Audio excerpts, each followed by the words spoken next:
तो दोस्तों, क्या आप ऑटो बॉडी और पेंटिंग में जस्ट शुरुआत कर रहे हो, या अगर आप ऑटो बॉडी और पेंटिंग में ऑलरेडी हो, तो इस वीडियो में मैं आपको 7 ऐसी गलतियां बताऊंगा जो आप ऑटो बॉडी और पेंटिंग में कर सकते हो, जो आपको महंगी पड़ सकती है। और 5वीं गलती जो है वो बहुत ही इंटरेस्टिंग होने वाली है दोस्तों। तो ये वीडियो बहुत ही इंटरेस्टिंग होने वाला है दोस्तों। तो ये वीडियो को अभी से लाइक कीजिएगा, और चैनल पर पहली बार आए हो तो सब्सक्राइब करने के लिए याद रखिएगा, और उस बेल आइकन को दबा के रखिएगा ताकि मेरे लेटेस्ट वीडियो का नोटिफिकेशन आपको आ जाए, और ऐसे आपको कोई भी मेरा नया वीडियो मिस नहीं होगा। तो चलिए वीडियो शुरू करते हैं।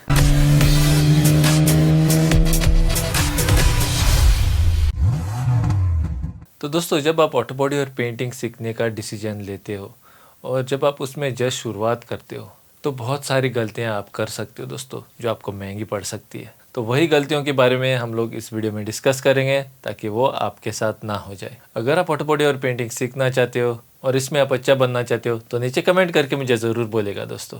इससे मुझे भी मोटिवेशन मिलता है आपके लिए अच्छा कंटेंट लाने के लिए।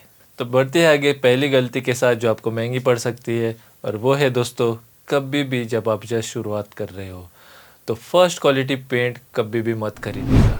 जी हाँ दोस्तों, जब आप जस्ट शुरुआत कर रहे हो तो आपको सस्ते वाले पेंट्स के ऊपर पहले ट्रायल करना है। आप लोकल क्वालिटी पेंट्स इस्तेमाल कर सकते हो या सेकंड क्वालिटी के पेंट्स इस्तेमाल कर सकते हो, लेकिन मेरी सलाह है कि आप ज़्यादा से ज़्यादा लोकल क्वालिटी के पेंट्स ही इस्तेमाल करके प्रैक्टिस कीजिए, क्योंकि दोस्तों ये आपको बहुत ही सस्ते मिलेंगे। और जब आप प्रैक्टिस पैनल के ऊपर प्रैक्टिस कर रहे हो पेंट स्प्रे करने के लिए, तो उस प्रैक्टिस पैनल के ऊपर आपको प्रोटेक्शन भी नहीं चाहिए, आपको सिर्फ आपका स्प्रेइंग अच्छा बनाना है। कैसे आप पैनल के ऊपर पेंट स्प्रे करते हो वो आपको फील आनी चाहिए, वो आपको बेहतर बनाना चाहिए। तो वो बेहतर बनाने के लिए महंगे पेंट्स मत खरीदेगा दोस्तों। फर्स्ट क्वालिटी के पेंट्स तो बिल्कुल भी मत खरीदेगा, क्योंकि फर्स्ट क्वालिटी पेंट्स जो रहते हैं दोस्तों वो बहुत ही महंगे रहते हैं। खाली में आप पैसा वेस्ट करोगे, क्योंकि टेस्ट पैनल के ऊपर आपको महंगा पेंट क्यों चाहिए दोस्तों।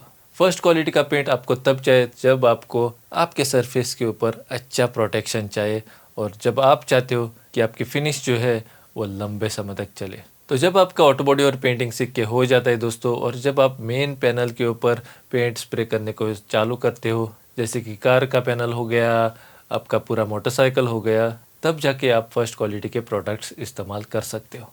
तो बढ़ते हैं आगे दूसरी गलती के साथ, और दूसरी गलती है दोस्तों, कभी भी सस्ता वाला स्प्रे गन मत खरीदेगा। स्प्रे गन के ऊपर तो आप कुछ पैसा बचाओगे, लेकिन दोस्तों वही स्प्रे गन आपकी सब मटेरियल वेस्ट कर देगा, आपको ख़राब फिनिश देगा, और पूरा पेंट जॉब आपको फिर से चालू करना पड़ेगा। ज़रा सोचिए इसके बारे में दोस्तों, कितने एफर्ट्स आप डालते हो एक सरफेस को प्रिपेयर करने में, कितने महंगे मटेरियल आप खरीदते हो उसके ऊपर लगाने के लिए, और ये सब अगर आपके वेस्ट हो जाए तो आपको कैसा लगेगा। तो सस्ते वाले स्प्रे गन के ऊपर कभी भी पैसा मत बर्बाद कीजिएगा। अगर आप ऑटो बॉडी और पेंटिंग में आना चाहते हो तो एक अच्छा स्प्रे गन हमेशा खरीदिए। इस पॉइंट के ऊपर मैं और दबाव नहीं डाल सकता दोस्तों, क्योंकि बहुत बार बहुत सारे वीडियो में मैंने ऑलरेडी बोला है कि एक अच्छा वाला स्प्रे गन खरीदिए करके। तो बढ़ते आगे तीसरी गलती के साथ, जो हम लोग करते हैं ऑटो बॉडी और पेंटिंग में, जो हम लोगों को महंगी पड़ सकती है, और वो है दोस्तों, हम लोग डायरेक्टली जाके मेन सरफेस के ऊपर पेंट को स्प्रे कर लेते हैं। अभी तक तो स्प्रे गन का फील भी नहीं आया है दोस्तों, स्प्रे गन को ठीक से हाथ में पकड़ा भी नहीं है, बॉडी फिलर भी लगाना नहीं आता है, पेंट मिक्स भी करने को ठीक से नहीं आता है, और डायरेक्टली जाके आप मेन आपके कार के ऊपर पेंट स्प्रे कर लेते हो। तो क्या आपके पैनल का हाल हो जाएगा वो तो आप लोग जानते ही हो। और जब आप ऐसे करते हो तो आपका महंगा मटेरियल वेस्ट हो जाएगा, टाइम वेस्ट हो जाएगा, और आपके एफर्ट्स वेस्ट हो जाएंगे दोस्तों। तो ऐसी गलती कभी भी मत करिएगा। कभी भी डायरेक्टली जाके मेन सरफेस के ऊपर पेंट स्प्रे मत कीजिए। पहले फील लीजिए स्प्रे गन का, पेंट को बिना डरे हुए स्प्रे करने को सीखिए। और जब आपका पेंट रन नहीं होता है या उसके ऊपर ऑरेंज पील नहीं आता है, और आप अच्छे से अभी पेंट स्प्रे करने को सीख गए हो, तब जाके आपको मेन सरफेस के ऊपर पेंट को स्प्रे करना है। कभी भी मेन सरफेस के ऊपर डायरेक्टली जाके पेंट को स्प्रे मत कीजिएगा। पहले एक टेस्ट पैनल के ऊपर आपको सीखना है पेंट स्प्रे करके, और बाद में जाके आप आपके मेन सरफेस के ऊपर पेंट स्प्रे कर सकते हो। तो बढ़ते आगे चौथी गलती के साथ, जो हर एक जान करता है जब वो ऑटो बॉडी और पेंटिंग में जस्ट शुरुआत कर रहा है, वो बिना कुछ सोचे समझे जाके खरीद लेता है महंगे टूल्स। जी हाँ दोस्तों, ये एक बहुत बड़ी गलती है।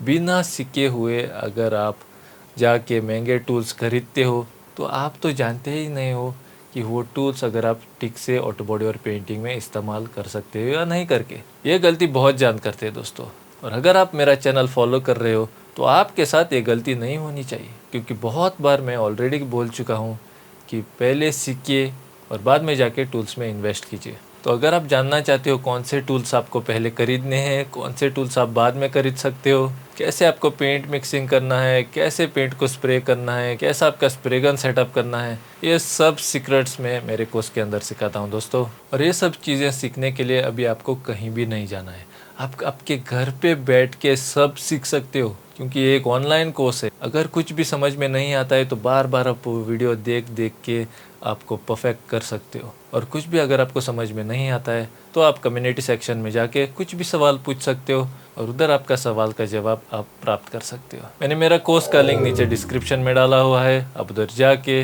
मेरे कोर्स में एनरोल हो सकते हो और मैं आपको मिलूँगा अंदर की तरफ। तो अगर आप एक ऑटोमोटिव एंथुजियास्ट हो, DIYer हो या एक हॉबिस्ट हो, या आप ऑटो बॉडी और पेंटिंग सीख के काम पे लगना चाहते हो, तो देरी मत कीजिएगा दोस्तों। जितनी देरी आप करोगे उतना देर तक आप उधर ही रुकोगे। तो अगर आपको खुद को इम्प्रूव करना है, ज़्यादा पैसा कमाना है, या आपकी हॉबी जो है वो नेक्स्ट लेवल पे लेके जाना चाहते हो, तो देरी मत कीजिएगा दोस्तों। फटाफट से जाए और मेरे कोर्स में एनरोल हो जाइए। तो बढ़ते हैं आगे 5वीं चीज़ के साथ। और 5वीं चीज़ दोस्तों बहुत ही ज़रूरी चीज़ है, ध्यान से सुनिएगा। जब आप ऑटो बॉडी और पेंटिंग में जस्ट शुरुआत कर रहे हो तो कभी भी सेकेंड हैंड कंप्रेसर मत खरीदिएगा। जी हाँ दोस्तों, कुछ लोग पैसा बचाने के लिए जाके एक सेकेंड हैंड कंप्रेसर खरीदते हैं। अभी पहला तो आपको मालूम होना चाहिए वो क्यों वो कंप्रेसर भेज रहा है। वो कभी कभी कंप्रेसर में छेद होता है या कुछ भी प्रॉब्लम उस कंप्रेसर में होता है दोस्तों, इसी वजह से वो कंप्रेसर भेजता है। और आपको लगता है कि आपको कंप्रेसर सस्ते में मिल गया और आप वो कंप्रेसर लेके आ जाते हो। जब आप वो कंप्रेसर लेके आते हो, सेटअप करते हो और अभी पेंट स्प्रे करने के लिए आप रेडी हो, पेंट जब आप स्प्रे करने को चालू करते हो तब आपको मालूम पड़ता है कंप्रेसर में लीकेज है, ठीक से हवा नहीं बाहर आ रहा है और बहुत सारे कॉम्प्लिकेशंस है इस कंप्रेसर में, और इस वजह से आप फंस जाते हो दोस्तों। अब उधर भी आपका पैसा गया और अब आपको नया भी कंप्रेसर खरीदना है और इतना पैसा भी आपको खर्च करने को पड़ता है। इसी वजह से आप आपका जो ड्रीम है, आपका ख्वाब है ऑटो बॉडी और पेंटिंग सीखने का, वो उधर ही ख़त्म कर देते हो। तो ऐसी गलती मत कीजिएगा दोस्तों। हमेशा एक अच्छा वाला और नया वाला कंप्रेसर खरीदिए ऑटो बॉडी और पेंटिंग में, जो ऑटो बॉडी और पेंटिंग के लिए आप इस्तेमाल कर सकते हो। इसके ऊपर ध्यान दीजिएगा। सब कंप्रेसर्स आप ऑटो बॉडी और पेंटिंग में इस्तेमाल नहीं कर सकते हो। इसी वजह से मैं आपको बोलता हूँ दोस्तों, पहले सीखिए। थोड़े पैसे तो आपको खुद के ऊपर इन्वेस्ट करने पड़ेंगे दोस्तों। ये खर्चा नहीं है, ये एक इन्वेस्टमेंट है। ये आप खुद के ऊपर इन्वेस्ट कर रहे हो पैसे, खुद कुछ सीख रहे हो, नॉलेज प्राप्त कर रहे हो, जिससे आप बेहतर हो सकते हो।